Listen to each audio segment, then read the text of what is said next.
Assalamualaikum warahmatullahi wabarakatuh. Perkenalkan, nama saya Tri Handoyo, panggilannya Handoyo. Saya adalah seniman topeng di Dusun Kedung Monggo. Jadi kalian saya itu membuat topeng, biasanya menari, memukul alat musik, dan biasanya menata sebuah cerita.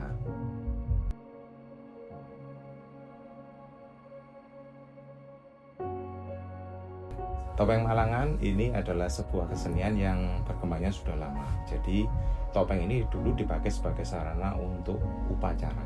Jadi pada tahun kurang lebih 760-an, pada masa pemerintahan Kajuruan, itu topeng ini pernah dipakai sebagai upacara serada. Upacara serada adalah upacara untuk memperingati 12 tahun meninggal raja sebelumnya. Jadi itu menggunakan media yang terbuat dari topeng yang dinamakan Sanghyang Pusposario. Jadi topeng ini tidak terbuat dari kayu tapi terbuat dari emas. Nah, kemudian topeng ini ukurannya tapi tidak sebesar topeng yang dipakai sekarang, tapi hanya sebesar segenggam tangan.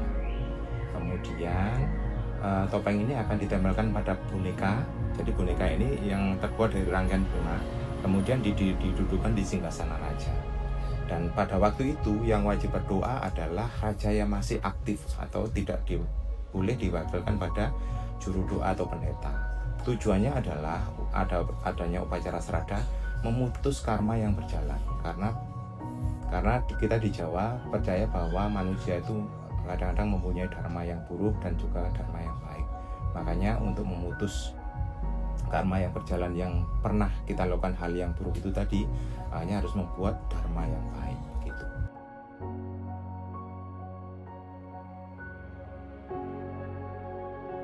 Kalau saya terlibat aktif ini kurang lebih mulai tahun 92 ya, setelah ayah saya itu meninggal, itu mulai aktif. Sebenarnya awalnya itu keterpaksaan nih. Jadi awalnya namanya anak kecil gitu. Itu pada waktu ayah saya itu ada, disuruh belajar menari itu tidak mau, disuruh belajar membuat topeng itu juga tidak mau. Tetapi setelah beliaunya meninggal tahun 92, saya itu dipaksa untuk bisa membuat topeng. Memang pekerjaan ayah saya itu kan dia menari sama membuat topeng. Nah, setelah beliau meninggal sudah mendapat 3 bulan, kita itu mendapatkan pesanan pada waktu itu dari Surabaya. Jadi topeng, seingat saya itu topeng Klono Sewandono yang berjumlah 3 buah. Nah, ibu itu menyampaikan kepada saya, "Le, kalau ini topeng ini tidak kita kerjakan, kita tidak dapat uang untuk makan." Makanya saya sampaikan ke ibu, "Ya wis mak, coba terus tak buat, saya tak belajar ke kakek, ke Mbah Mun pada waktu itu." Nah, ternyata topeng ini bisa jadi. Jadi enggak tahu ya apakah memang itu sudah punya niat untuk itu, atau mungkin karena proses mulai kecil saya sudah melihat proses bapak itu membuat sehingga topeng ini sudah jadi. Nah, awal dari itu mulai ada ketertarikan untuk ini belajar bersamaan, jadi belajar membuat topeng sama belajar menari. Nah, kemudian setelah kakek saya meninggal tahun 2010, kak saya dengan kakak saya Mas Roso itu bertanggung jawab untuk melestarikan kesenian topeng. Tetapi pada tahun 2000, kalau tidak salah 2007 kalau tidak salah, itu kan 2005 kalau tidak salah, itu kan Mbah Mun itu dia mengalami kecelakaan. Jadi kakinya itu patah dua-duanya, sehingga beliaunya kan tidak bisa kemana-mana. Akhirnya saya dan kakak itu yang diminta untuk bisa menata orang, untuk bisa bagaimana kesenian ini terus bisa berjalan itu bagaimana. Nah, setelah peninggal beliau itu, kami itu sudah tidak bingung bagaimana untuk bisa menata sebuah pertunjukan dan untuk menata orang-orang anggota itu gitu. Nah, kemudian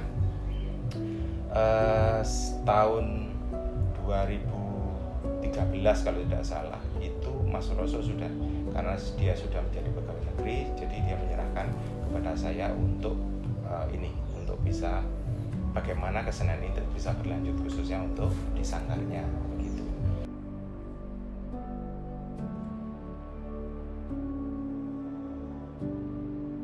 Kalau tantangan yang terbesar saat ini adalah regenerasi.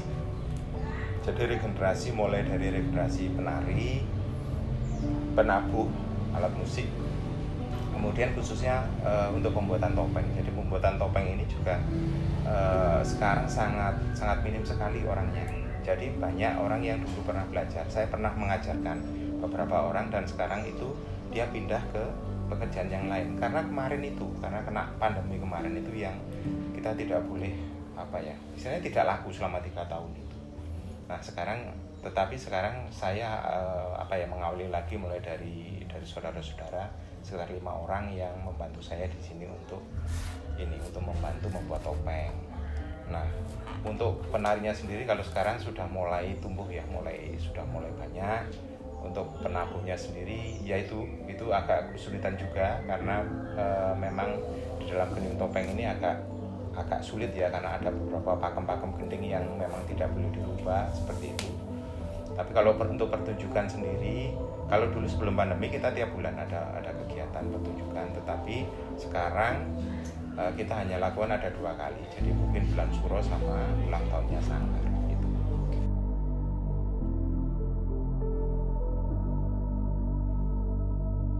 Ya, jadi upaya saya itu contohnya di dalam tari. Jadi untuk menarik minat mereka untuk belajar di kesenian topeng itu. Jadi biasanya saya membuat metode pembelajaran yang lebih mudah. Contohnya dalam satu tarian itu dia durasinya sekitar 20-25 menit. Tetapi saya sekarang membuat durasi yang lebih pendek supaya anak-anak itu lebih mudah belajar. Contohnya ada yang 3 menit, ada 4 menit, ada yang 10 menit gitu. Nah, kemudian untuk menjadi seorang penari profesional di tari topeng, kita ada 3 tahapan juga. Yang pertama ada anak-anak ini diajari bagaimana bentuk menari itu sesuai dan tepat dengan irama. Yang kedua, karena memakai propertinya itu topeng, jadi diajari bagaimana menggerakkan benda mati ini kelihatan seperti itu. Yang ketiga, untuk menjadi penari profesional diajarkan bagaimana urutan tata cara orang dahulu untuk menjadi seorang penari profesional. Contohnya sebelum melakukan kegiatan menari, satu harinya biasanya berpuasa 1 hari, kemudian malam hari kita jamasan itu kita mandi di sumber mata air, kemudian kita berdoa pada Tuhan. Tujuannya untuk apa yang kita lakukan besok itu berjalan dengan baik. Nah, pada waktu menari di kesenian topeng itu diibaratkan seperti kita mau beribadah. Jadi penari itu wajib harus mandi bersih, jadi mandi, kemudian semua pakaian yang pernah dipakai itu harus ganti. Dan kemudian pada waktu mau tampil, apapun yang kegiatan yang terbiasa dilakukan, misalkan merokok, misalkan hal-hal yang banyak bicara dan lain-lain, itu semuanya dikurangi supaya tujuannya nanti mendapatkan hasil yang baik itu. Nah, di tempat kami jadi sudah banyak ya anak-anak itu yang dari beberapa sanggar yang lain itu pindah ke sanggar kami. Karena apa? Karena sebuah pembelajaran itu kan pasti ada sebuah ujian ya.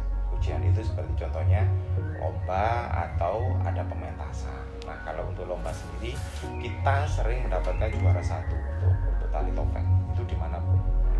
Kemudian kalau untuk kegiatan pertunjukan kita sering diundang di beberapa kegiatan. Contohnya di acara-acara yang di nasional internasional. Kalau internasional kami masih 2 kali. Jadi dulu pada tahun 2013 kita mengikuti kegiatan Festival Panji Asia Tenggara di Bangkok, Thailand. Kemudian tahun 2016 kami mengikuti kegiatan Wonderful Indonesia di Moskow, Rusia. Kemudian tahun 2017 saya pernah membantu pemerintah kabupaten untuk membuat rekor muri dunia. Jadi ada penari topeng Bapang sebanyak 5.015 anak gitu. Sebenarnya masih banyak lagi prestasi yang kami peroleh untuk Asmorba.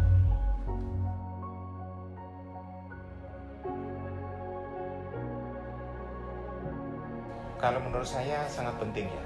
Jadi sebuah daerah itu kalau dia tidak mempunyai identitas yang berbeda dengan desa-desa yang lain, pasti kan akan dikatakan dia tidak mempunyai produk misalnya keunggulan gitu ya, keunggulan. Makanya Desa Karangpandan menurut saya karena dia ada kesenian topeng yang dikenal tidak hanya di lingkupnya nasional tapi juga internasional, itu menurut saya sangat luar biasa nih. Dan Desa Karangpandan sendiri sangat, mereka mensupport kita itu bagaimana kelanjutan topeng ini bisa berjalan.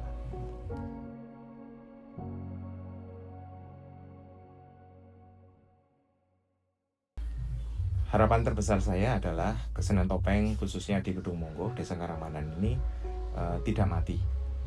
Jadi tidak tahu apakah 50 tahun ke depan atau 100 tahun ke depan itu saya berkeinginan ini tidak mati.